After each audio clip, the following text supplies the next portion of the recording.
I'm here only to facilitate Joan's talk. I know Joan well enough to know that I'm not really necessary, but I'm happy to be in my favorite building with one of my favorite authors.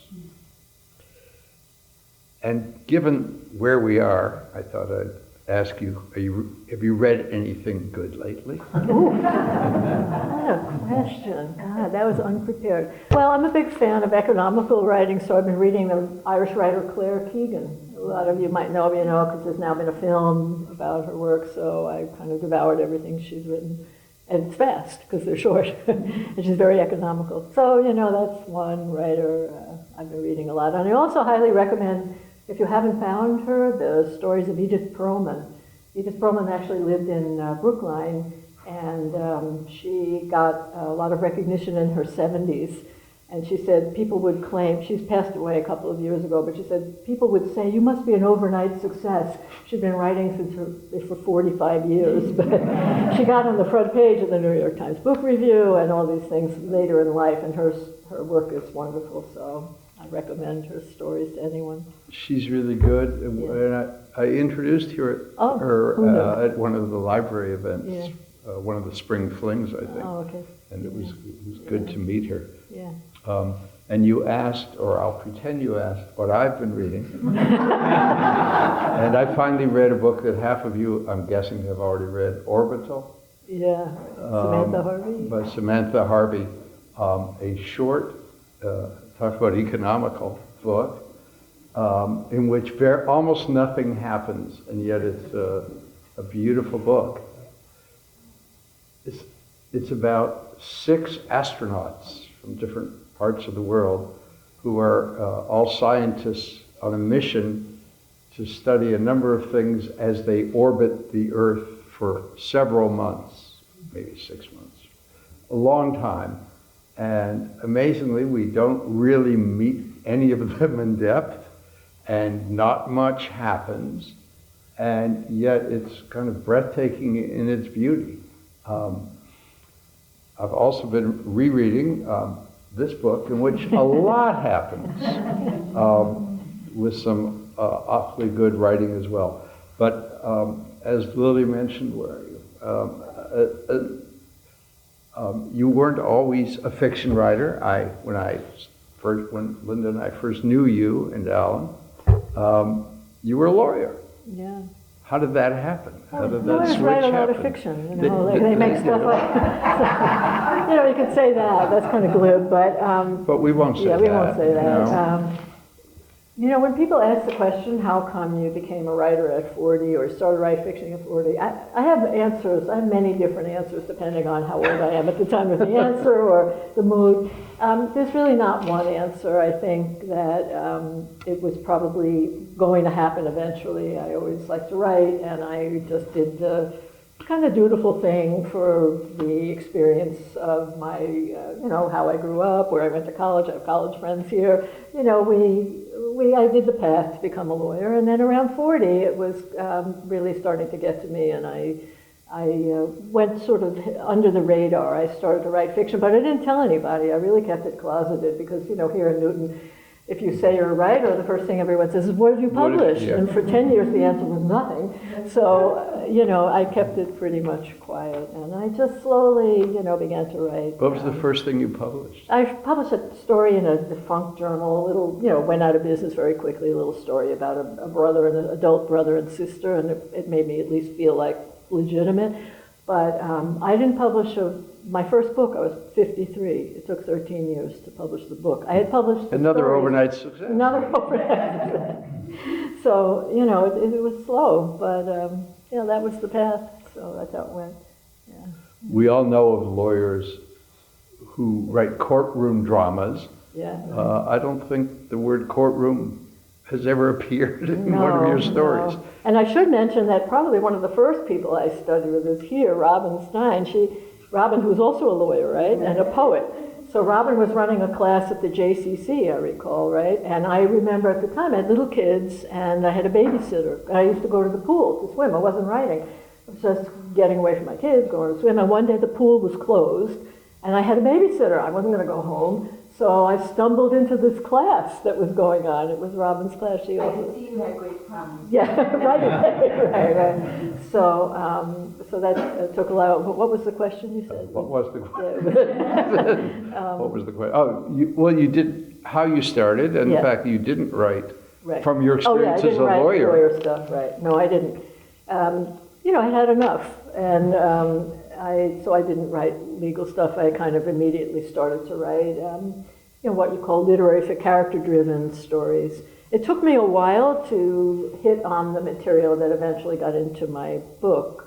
Those years before I published the book, I was writing short stories, and they were about all these different topics, and then it took me a while before I hit on the topics that were a little closer to the bone. And the first story that I published that was kind of closer to the bone was in my first book, was called The 10th, and it was about the 10th person to join a minyan, a Jewish minyan. I didn't write the Jewish stuff at the beginning.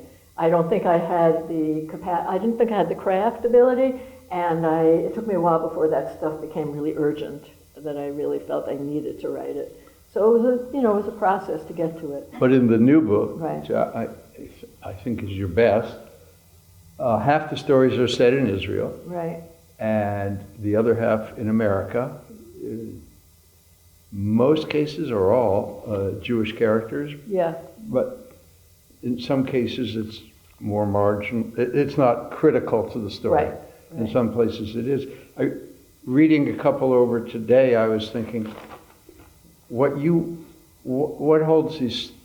these stories have in common is that you refuse to have a romantic picture of Israel or American Jews. Without attacking the romantic view too stridently, you clearly believe and show that the reality is more complex than that. Right. So I just came back from 7 weeks in Israel, and I went last year also during the war. And but last year the book wasn't out, and this year it was. And I think one of the greatest compliments you can get as a writer who's portraying another country, I know there are people here from Israel, is that you got it right, especially when you're an outsider. I'm not a native Israeli, my Hebrew is so-so. I lived in Israel for 2 periods of my life. When in the late 70s, when I was a young lawyer, I went to Israel. I thought I would stay 6 months, and I stayed for 3 years. And that eventually made its way, that material made its way into my other books. And then, as you heard in the introduction, about 20 years later, I was invited back to be a visiting writer at Bar-Ilan University outside of Tel Aviv. They have a writing program in the English department, and I was their visiting writer. I did that for 5 years. And while I was there, I also had the opportunity to do programming for the State Department. I was called the target of opportunity, which I always say sounds nefarious, but really if you have any kind of a skill or a background that aligns with the State Department's mission, they ask you to do programming. So they support a lot of English language and American studies. Or they did. They did, and that's the key. So I used to do a lot of work with people through the Ministry of Education and do a lot of teaching In Israel, with Israeli teachers. But the great gift of that was that I got to go to communities I wouldn't otherwise visit. 20% of the population of Israel is in the Arab sector, and I was able to visit communities, Druze, the D-R-U-Z, the Druze community in the north, and all throughout the country, and that also made its way into the fiction.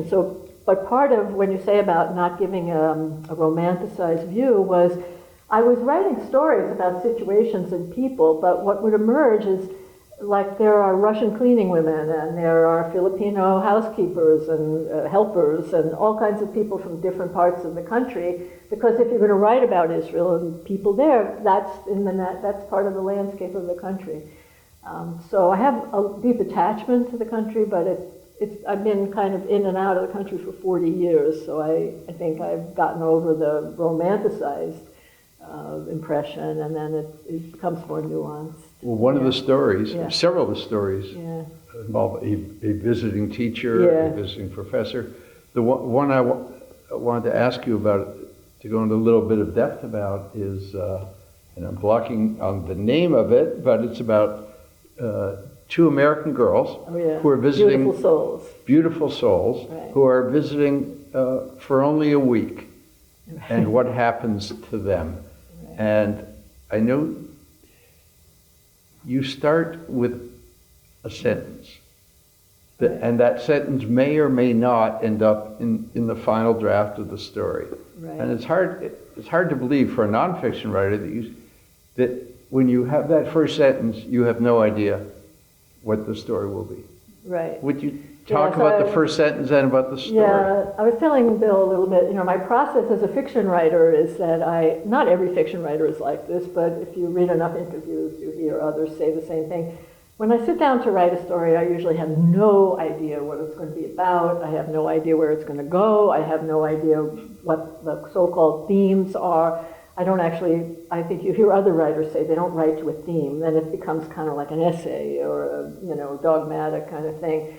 So I usually have no idea, and I just literally put down a first sentence and see if there's anything in that first sentence that's like kind of begging for another sentence, and if there's anything in that sentence that makes me want to unpack it. So this story, Beautiful Souls, the first sentence in it, I'll read you the first sentence and tell you why it was such a gift to me. I mean, it sounds like I wrote it, but the advertisement for this talk said, why writing is not the same as thinking. I can't really think my way to the end of the story. I don't, there's the lawyer part of me, and then there's the writer part, and they don't communicate.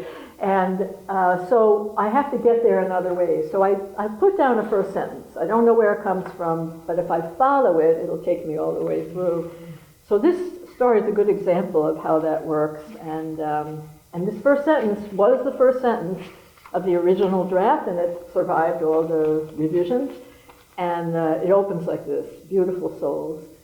They were two American girls, Abby and Jennifer, best friends, 16 and not entirely naive, wandering in the Arab Shuk in Jerusalem's old city. So when I wrote that sentence, I remember patting myself on the back, great first sentence. Why? Because the sentence was filled with great stuff. First of all, the girls came with their names, Abby and Jennifer. People think writers give the characters their names, but if they come with a name, you're very lucky because it gives you a little window into who they might be.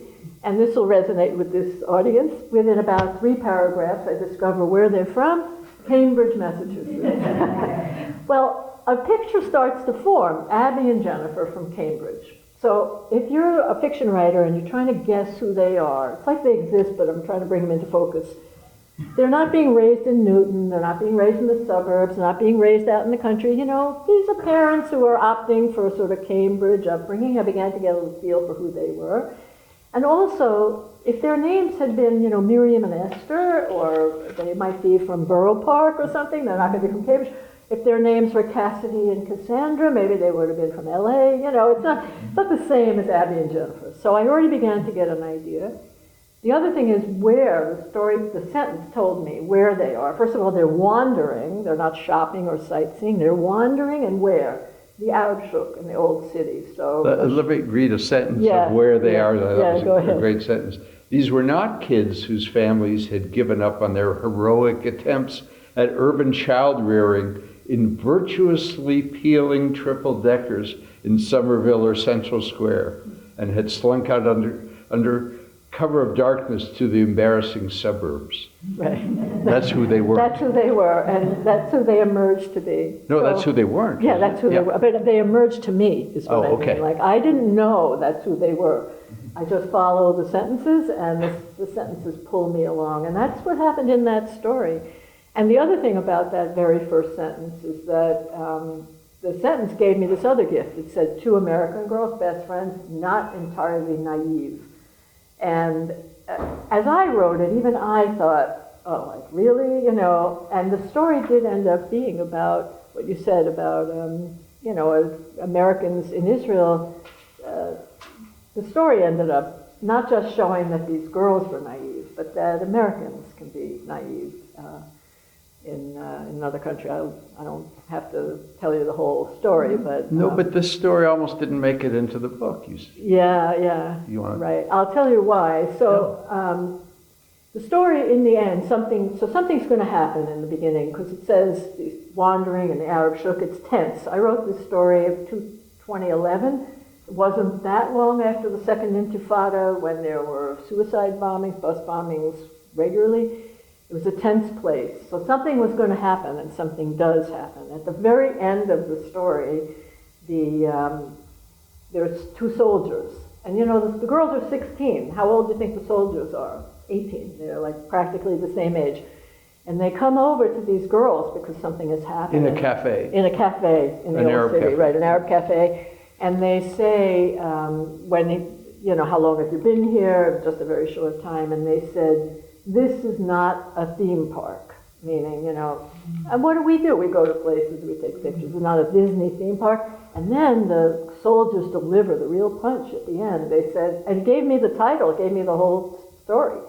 He says, you know what is a yafe nefesh?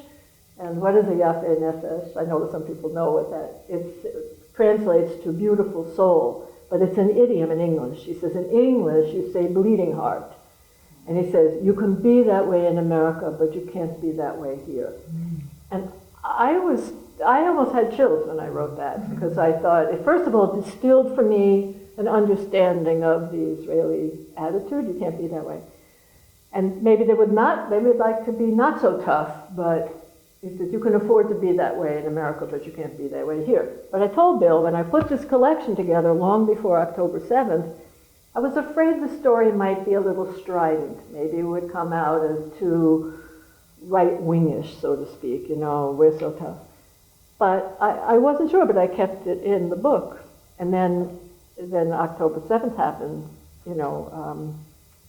before the book came out, and all the illusions crumbled. Yeah, all the illusions crumbled, and the attitude was more understandable, I thought, at that point.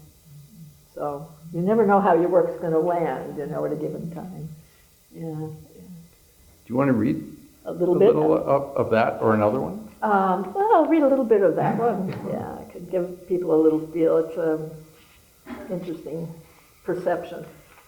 And I try with my work not to be judgmental about people. I don't like to write from a position of snarkiness or judgmentalism, I try to have compassion for everyone, but invariably attitudes come out. And of course, the other obvious thing, you hear this from other writers or in talks, once you let your work go out there, it belongs to the reader.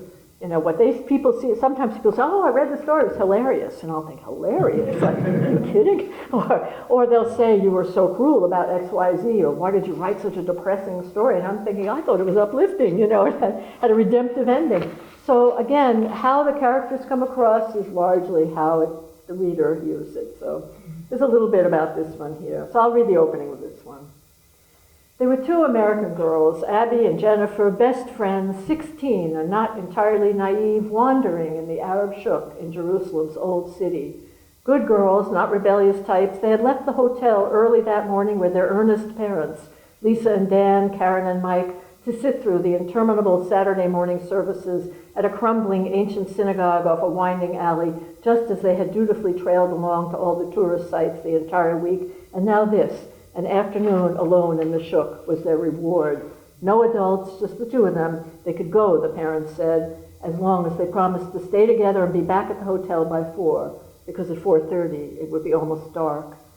Now it was 3, and they were hungry, starving. They had fled the hotel as soon as allowed, skipping the buffet lunch, walking down King George Street to the Jaffa Gate exactly as their fathers had shown them on the map. Their mothers in the lobby waved them off, buy something special for the holiday, because yes, their school vacation coincided this year with, amazingly, Hanukkah. They would be in Jerusalem for Hanukkah. Their parents had exulted months before in Cambridge, showing Abby and Jen the glossy photos of enormous clay pots of burning oil on top of the old city walls. No ordinary menorahs there, just like the pots from thousands of years ago. The parental gushing was startling, weird, finally annoying, because despite how the 6 of them looked tromping around Mount Herzl in the rain, or staring at the terrible pictures of the concentration camps at Yad Vashem, and Jen and Abby knew exactly how they looked, 4 wide-eyed adults and 2 gum-chewing teenagers. the trip wasn't an attempt to instill ethnic pride in the two girls.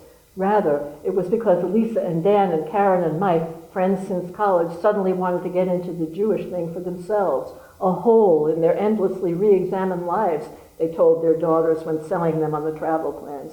Hole, Abby thought, rolling her eyes at Jen and Jen's parents' living room, a fire going in the fireplace, the first crisp days of autumn upon them. What were they talking about, these flaky quasi-grown-ups who had decided to investigate yet another potentially life-altering ism, just like their prior love affairs with shamanism and veganism and humanism and feminism, and who knew what else? Jewishness, or Judaism, as Dan and Mike, who knew a little more about it than their wives corrected, had occupied a zero place in either family's existence, though the girls received the usual holiday cards from the grandparents in Florida and managed to attend a couple of friends' bat mitzvahs, kids whose families had given up on their heroic attempts at urban child rearing in virtuously peeling triple-deckers in Somerville or Cambridge or Central Square and slunk out under cover of darkness to the embarrassing suburbs.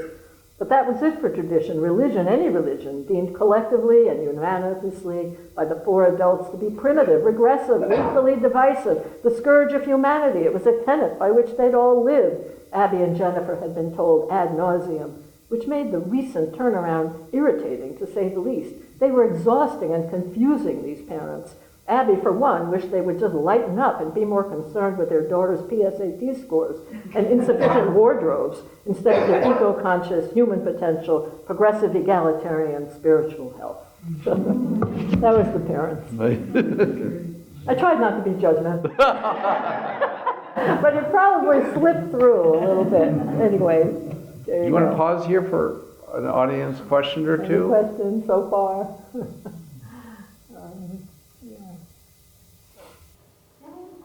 Yes. What happens, does it ever happen, and if so, what is it that happens, if your sentence, I'm sure it happens, right? Your sentence doesn't bring you anywhere. Oh, yeah. Your opening sentence. Your opening Yeah. sentence. Yeah, you ever see my trash can? Yada, yada.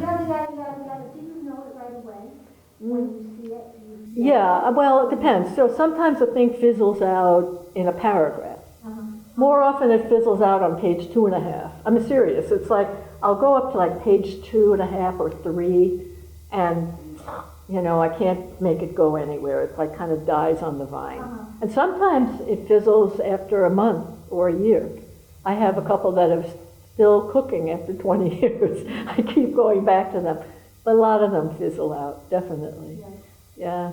And, you know, you try to follow it along, and it takes you nowhere interesting. Yeah, absolutely. Says my wife. Okay. I'm curious, does the title of the book kind of bring together a common theme between the different stories within the book? Yeah, so Displaced nobody person. planted you, right? So the title, Displaced Persons. So, yes, the answer to your question is, does it tie together many of the materials? It does, but you know, one of the things about it's like a little construction project to make a story collection. The stories, I didn't set out to say, I'm going to write a book called Displaced Persons. I wrote the stories over a 15-year period. And I was, in the meantime, working on some novels while I was writing these stories. And the novels were, you know, stalling out and giving me trouble and, you know, being difficult. So I would write the stories. I have a friend who used to say, writing a novel is like a marriage. You know, you stick with it. It's a slog sometimes, but you're hanging there. And stories like a fling. So I had more flings for a while. So I put them together. And then I wanted to find some architecture for the book, so it wouldn't just be a bunch of stories between two covers.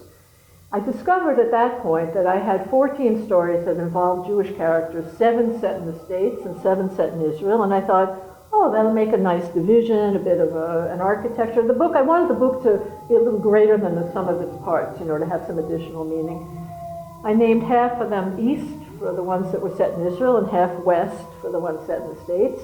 And then the next task was to come up with the title. So usually it's very common for a story collection to take its title from one of the stories, but not necessarily. With my first book, which was called An Hour in Paradise, I consulted volumes and volumes of proverbs. And I found a Yiddish proverb that went, even an hour in paradise is worthwhile like you don't get a lifetime of happiness, but maybe you get an hour, and that was a nice title. So I took out from this library and others volumes of Proverbs and all of Shakespeare and all the Bible and lots of poetry books, thinking I'd find something that will bring them all together. But there was one story in here called Displaced Persons about African refugees.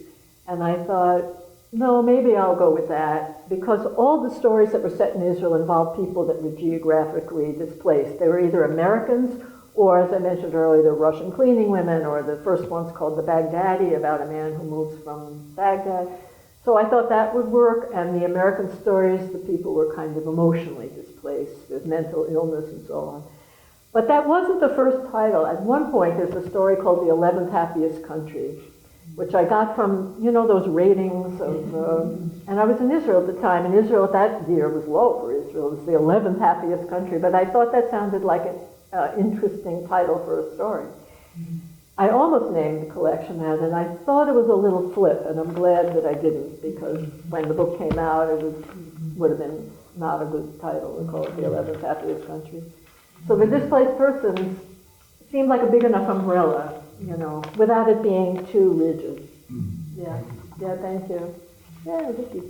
So when you are writing, how much of this has an autobiographic background? Because not knowing you well yet, Yeah. I sort of say, oh, does she do blah, blah, blah? And she runs it. So how much of it is something you've already experienced, or it's all coming from there? So we talked a little about it. So there's two answers. There's one story in here that's very autobiographical. I'll maybe read a little and explain. And it's the shortest one, and that's probably the reason, you know, it's very autobiographical. But the rest of them, there are pieces of me and pieces of my experience, but the stories themselves are not what happened to me. But I once read, Bernard Malamud once said something about, he has all these stories about these Jewish shopkeepers, and his father was a Jewish shopkeeper. He said, but it's the backdrop against which I play out all my moral and ethical questions.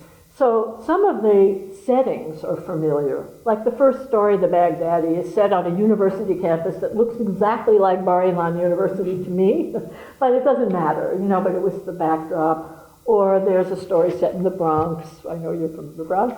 And proud of. Yeah, and proud of, right. So there's a little bit of that. That's where I was born, the Bronx. But, you know, they are the backdrops against which I make up these stories that are made-up people with made-up scenarios. So they form the backdrop.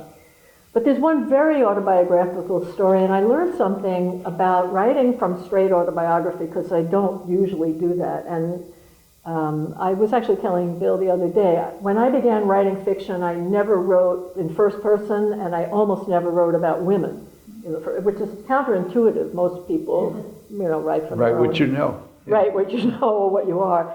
But I had more distance on men, and I had a lot of, let's say, colorful / dysfunctional, interesting men that in my life growing up. So I wrote more about men. Later, I started to write more about women. But there is one very overtly autobiographical story in it, and it's called Bus. And it's in the first person, and it's about a mother and a woman. I can read you a little bit of it. And maybe I'll read it. It has a very unusual structure. Yeah, maybe I'll read the opening, and then I'll tell you the autobiographical elements, because writing from autobiographical experience has challenges, some very distinct challenges. How do you make it art? And not just like a diary entry or a nonfiction essay or a piece of memoir. How does it become art? So I'll read you the opening of this story and tell you how it evolved. So it's called Bus, very short. I waited for the bus at the stop I was told to use by the people I was supposed to meet at the university. We were going to talk about a paper I'd written decades before when I lived in California. The department had heard I was visiting Israel and wanted to meet. I wasn't interested in the paper anymore, but I didn't want to be rude. Plus, I had time on my hands. But when I got to the stop, I was afraid it wasn't the right line, afraid I'd misunderstood their accented English, or written the words down incorrectly, or had the wrong street. This happened often. I worried about getting lost or arriving late or ending up in a strange city or neighborhood and not being able to find my way back to wherever I'd come from.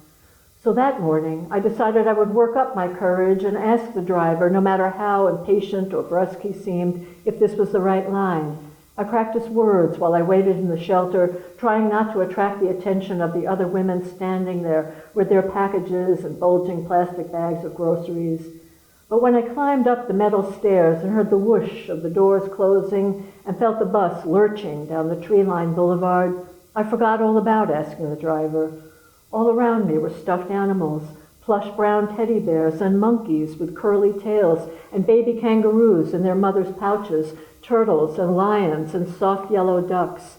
They were strapped to the poles and tied to the overhead hangers and swinging from the ceiling on fishing line. A pink and blue snake was threaded through the grab bars between the first 3 rows of seats, linking them together like a pillowy chain, and I stopped worrying about my appointment and the university and the bus line, and I thought about the last time my son got an infusion. So I have a son who had cancer. He's okay now. But I did not want to write about my son's cancer. And I felt almost somewhat forced to write this story. So when I was in Israel, I also taught privately. I had a friend who had a studio in which people who were writing in English would come for classes. And I would do these master classes all day, and you would read prompts and discuss and have these periods of writing. And I would tell the students, look, during the 15-minute writing period, we were sitting at tables with snacks and coffee. I'd say, just stay at the table. This is not the time to decide you must have your 9th cup of coffee or go out for a smoke or whatever, just because material may come up that you've been avoiding. So just stay at the table for the 15 minutes. You don't have to share it. And I also made a rule that I would stay at the table because I wanted to show that we're all in the same boat, we're all facing the blank page. And on a particular day, I remember this place was in Netanya. It was 2 buses from my apartment, the whole long schlep. I was tired, I had nothing to say, but I thought, I'll write something. And the bus that I used to take from my apartment to the university, in fact, had these stuffed animals in the bus. It was unusual, it was decorated this way. I thought, all right, I'll write about the bus. There must be something I could do. I had no idea that the narrator, who was writing about the bus, when she gets on the bus, would segue and remember her son's cancer infusion. And then I wrote the rest of it about the mother sitting with the son through his infusions all the way. The thing about it being autobiography is that there were 2 things that were true. There really was a bus like this with the with the stuffed animals, and there really was, my son really did have cancer, but they had nothing to do with each other at all. How they eventually came together, if you read the story at the end, you'll see at the end, you see it does come together. The stuffed animals reappear at the end of the story. But that was kind of the art, in a way. There was no obvious connection, and that was also a function of my just saying to stay with the story. There must be a reason, unconsciously, that the woman in the bus starts to think about the son, and so I did, and the story then brought the 2 together. But later, when you climbed up the stairs of the bus and saw the animals, right. Did you hearken back No. to infusion? No, not at all. No, Wow. in real life, not at all. Right, only when I was forced to write about it. You're right. And the other thing that happened, too, was that, I was going to say, at one point, when I was reading this, I read a piece of that story at the Wellfleet Library last summer, and a person came. She introduced herself at the beginning that she was an Israeli visiting a friend. And while I was reading this, she takes out her phone and she's scrolling, and I'm thinking, I guess she's bored, I'm a bad reader. And then she comes over to me afterwards. She holds up a picture, says, "This is the bus." She actually found a picture of the bus. She says, "It's a famous bus." But I did not know that it would happen that way. And there's another aspect to the story about autobiography. So in the end, the story does end with the son saying something to the mother. The mother is sitting there trying to put on a good face, and she is putting on a good face. At the end of the story, the son says something to her that makes you aware that the son is aware that she's been putting on a good face. And it's ambiguous at the end. It says, because she describes him. His skin is pale, the veins are showing, and the last very time when they're going to go home. As I was writing that story, I could not decide if he lives or dies. And I couldn't write it one way or the other. And I thought, this is a failed story. It turns out it wasn't a failed story, and it got validated elsewhere. But I kept saying, this has to be clear, or the reader won't know if he lived or died. I could not bring myself, for both artistic reasons and emotional reasons. Artistically, it felt like it would flatten out the story to be that explicit. You know, and I know a couple of you have read it, and you might agree it would have made it flat. But I thought, how unsatisfying for the reader. In the end, the story got published in a nice literary review, the Bellevue Literary Review, that publishes stories about illness and health, and it won a prize, and the judge was Jane Smiley. So I wrote to the editor, and I said, thank you very much. I said, I'm just wondering, like, were you and Jane Smiley, like, disturbed by the ending? And she said, it didn't matter to us. The story was not about that exactly. But as the writer, I thought it was.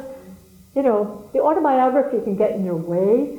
It can provide your material, but you have to... As the reader, I wondered. Did you? Yeah. Yeah. And it may have impacted your enjoyment of the story, and for another reader, it might not have. But I didn't know as the writer. I kept trying to force it one way or the other, and I couldn't do it.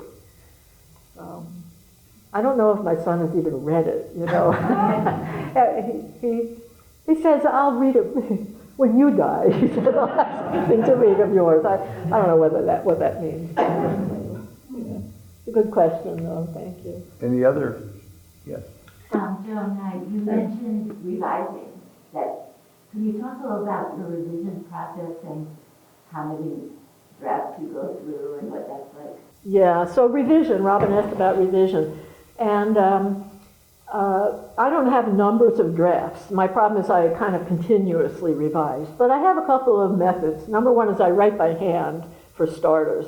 And I do it, some kid once made a joke and asked me once, he said, you must be a slow typist because I take a long time to write a story. And the fact is I'm a really good typist, and actually that gets in my way because I'm so glib as a typist, and then it looks perfect on the page. So to start, I write by hand, which invites revision because it's messy and sloppy, it allows me to cross out as I go. So I'm continually, you know, as I write, I'll be changing things as I write.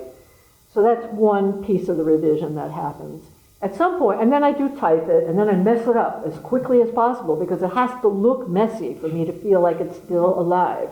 If it looks too neat, I can't work on it. I can't crack it open again. You know, the typing is nice, and the punctuation is all good.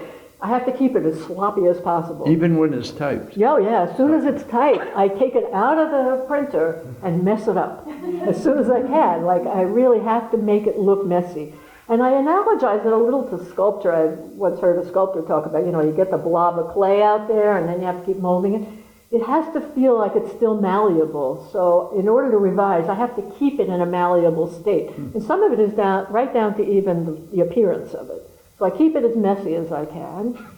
And then at some point, after a while, and it can be a matter of months, might be years, it might be, if I'm lucky, a few weeks, it feels like I've gotten it as far as I can.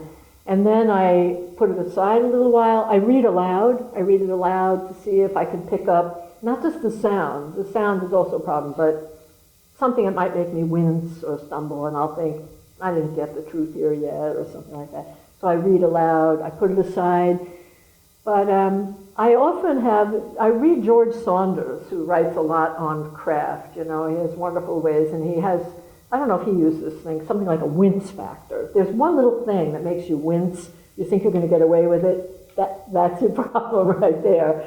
So I try to pay attention to that.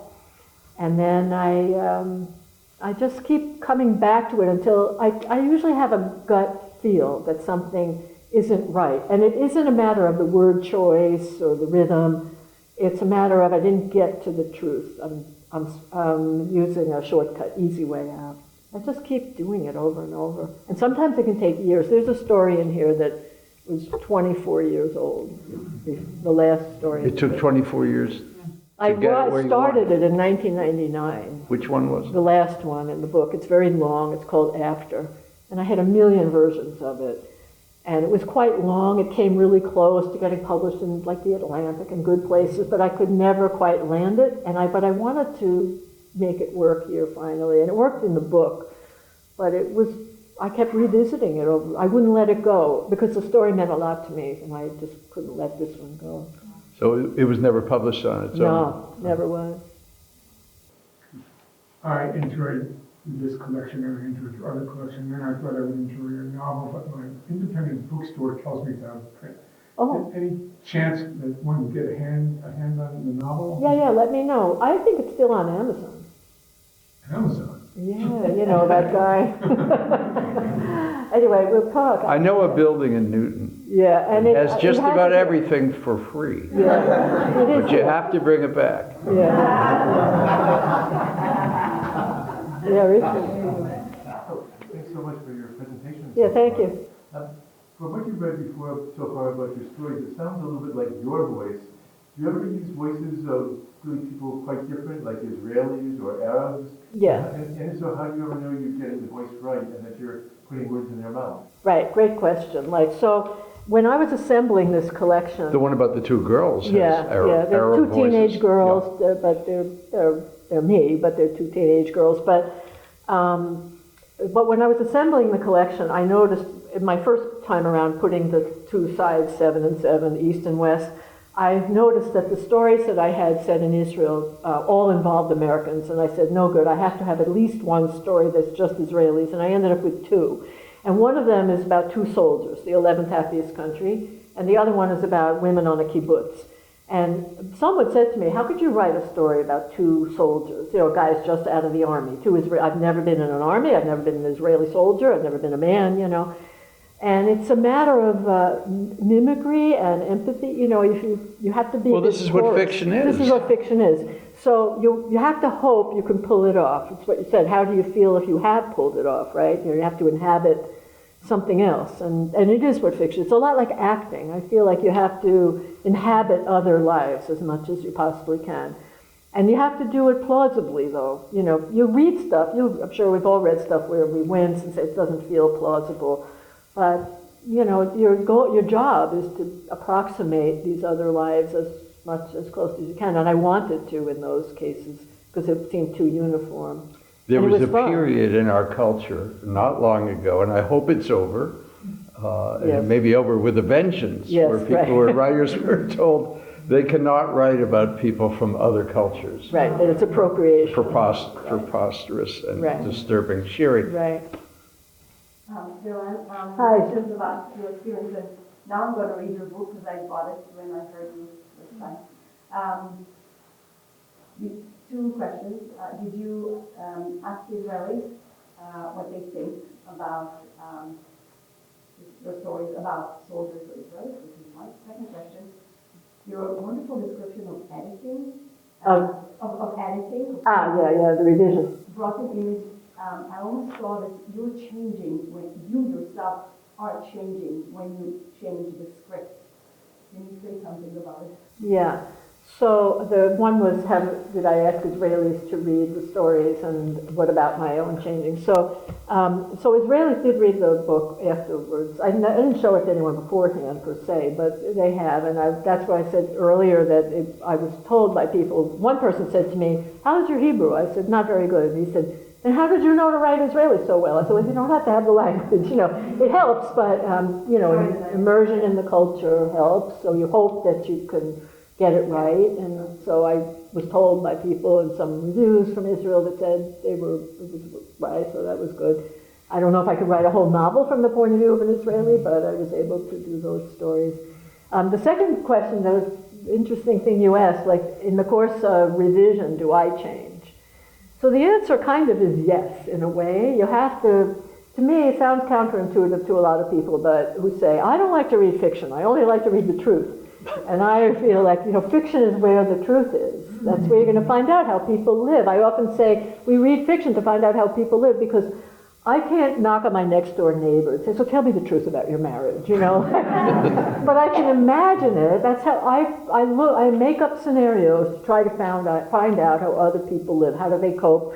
There's stories here about mental illness. What's it like to live in that family? What's it like for that? I can't ask people directly. But, so my goal is always to get at the truth. And sometimes I'm hiding the truth from myself even. So there is a level on which I have to change or I have to notice things. That happens. And I've often, my husband knows this, I'll often sort of declare a draft, you know, of success because I'm crying. You know, I get emotionally invested. And I still get some occasionally. So I have to be invested in it. Either I have to be moved or changed. In some And way. as you just told us, Yeah. in some cases, 10 or 20 years may have gone Oh, yeah, by. yeah. So those changes are informing. Yeah, yeah, The editing as absolutely. well. Yeah, yeah. Do you have a regular routine for your writing, about place or time, or do you have favorite utensils like a pen or a pencil? Yeah, What do you write those on? rituals and Yeah. stuff, yeah. So I have a couple of answers. One is I used to be exclusively a night writer. I'd start at 10 o'clock at night and go to 5 in the morning kind of thing. Hard to hold a day job when you do that. And I like to joke, I'm married to a saint who took care of the kids in the morning when I didn't have to wake up and do that kind of thing. Now I'm able to write in the afternoon. I consider that a great advance. Because the kids are grown. Yeah, they're out of the house. I can now write in the afternoon. I mean, Cynthia Ozick is like this, Michael Chabon. I mean, I like to trot out the other people who function like this. So I'm a night person. And I tried many times, but I'm also generally a night person. So I do a lot of my work at night. But that said, if I'm in isolation, I come to the library here and reserve one of those rooms. I go to another secret place. I used to rent an office. If I'm alone in the afternoon and I'm awake, I can do that. So there's that. I used to write in pencil, but I can't read my handwriting and I smudge it so much, so now I write in pen. But I do write by hand a lot. I have those. And as far as routine, the one thing I have learned I have to do, especially in these days with the internet, I try to work off of paper and not even bring my computer with me because I can't stop checking the emails. It's just horrible for And the writing. news. Yeah. It's awful, it's awful. So yeah, I do that. And sometimes to get out of the regular head, I read fiction beforehand, even sometimes just a couple pages. You have to get a little bit to hear it, to tune out the world. So I do that to make the switch. Do you have a favorite kind of pen? Excuse me, truth check. No matter what, you come to the library here in the afternoon, you're still up till top. Oh yeah, I don't go to sleep. That doesn't help. This is true. Right, right. And what was the other piece you said? Was it? I just wonder if you have a favorite kind of pen to use. Boy, you're really getting nosy there. The answer, unfortunately, is yes. I mean, that's part of the problem. I have this, I don't know what they That was are. autobiographical. No, yeah, right. But there is a certain, I just recently switched from black to blue. I don't know why. I can't use red, that's for sure. Yeah. But there is a certain kind of, yeah, well, it's too much like the school teacher, you know. Yeah. Got time for one more, if there is? Yes. My husband asked about how did he choose the title of the book. I want to know why it's red. Why did he decide about the color? Oh, the color. Oh, the cover, right? The color of Yeah. of Yeah. of what? So- If there's any reason. Yeah. So the way it works is the publisher has a designer, book designers. They design the inside. I didn't know all this until this particular is a small press. I was a little more involved. You know, they design the covers, they design the layout. It's a whole field. And they gave me, so they did a couple of things. They said to me, send us photos of the kinds of things you would like for a cover. So I send all these like realistic covers, representational art, and I get back about 10 abstracts as my options, totally abstract. So whatever, there were a few, and one of them was this, and I thought, oh, how garish, this terrible orange. So I had them show it to me in blue and all these other colors, and in the end, we decided this is a good color because nowadays it's a marketing thing. For one thing, most people buy their books online and they want to see it on a screen. So it actually turns out to be a good color for the screen, and it can stand out among other books, And so it was just the artist, the designer, and I had a limited number of choices. And I actually have become fond of it because it's easy to see and stands out. And it kind of worked for me. So yeah, thank you. It seems that Bill's book, which is on sale, also has a red cover. Which book is on sale? The Die Laughing. Oh, okay. Yeah. The bookseller has them side by side. Thank you. Yeah. Joan, thank you. Yeah, thank you. Over to you.